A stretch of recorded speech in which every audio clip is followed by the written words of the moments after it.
CMD Boxing Reports. Ronell Higg reporting here, and I am back at it for the boxing fanatics. So, Terence Bud Crawford outworked, outmaneuvered, and outclassed the much bigger man in Jeff Horn. You know, I thought that this fight would be very competitive, with Crawford moving up to 147 from 140 and taking on a world champion as his first fight at the division, and with Jeff Horn being so big and strong and awkward, you would think that, you know, those attributes there would cause some problems for Crawford. However, that wasn't the case last night. But let me just say this, Jeff Horn was unpredictable in the first 3 rounds, and it was kind of hard for Crawford to find his rhythm, you know, due to Jeff Horn's awkwardness and unpredictable style.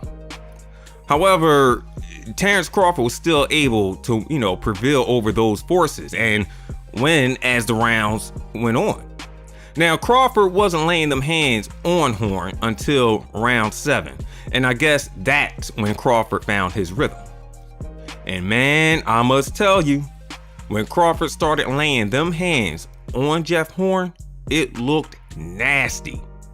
I mean, Crawford was mean in that fight. So from round 7 to round 9, the fans and the ref seen enough. So Robert jumped in and saved Jeff Horn from taking more punishment, you know, from the mean, nasty fist of Terence Crawford. And he saved the fans from seeing more abuse. However, I takes my hat off to both Jeff Horn and Crawford. You know, they're both are well-game boxers. It's just that Terence Crawford is on another level in this sport.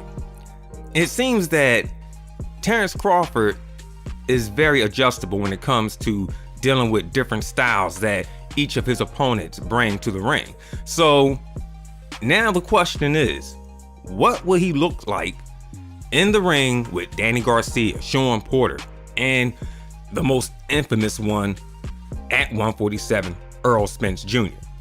Now, a lot of people are saying that, you know, Errol Spence Jr., well, he's kind of unstoppable at 147. However, you know, the way I see it, Errol Spence Jr., okay, yes, he's very big, he's very powerful, okay?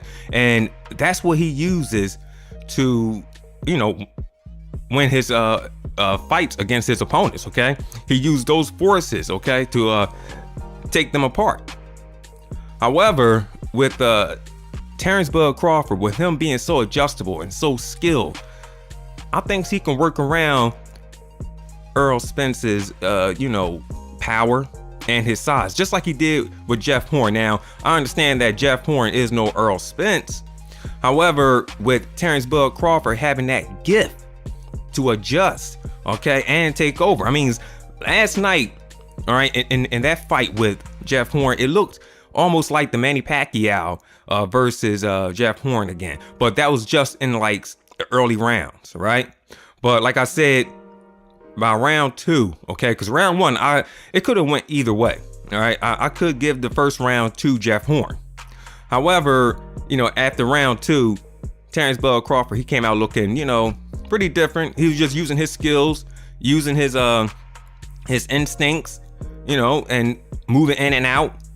However, he was being pushed back, you know, still, but he was still winning the fight, all right, in those rounds. And when it came down to the later rounds, oh man, like I said, them bad boys looked nasty. Now, throughout all the, you know, videos I've done, I can only do videos on Jeff Horn because they were the only ones who were talking to the media. I mean, to everyone, boxing scene, the ring, magazine, everyone. While Crawford was humble, he was quiet. Hey, bad boys move in silence, all right?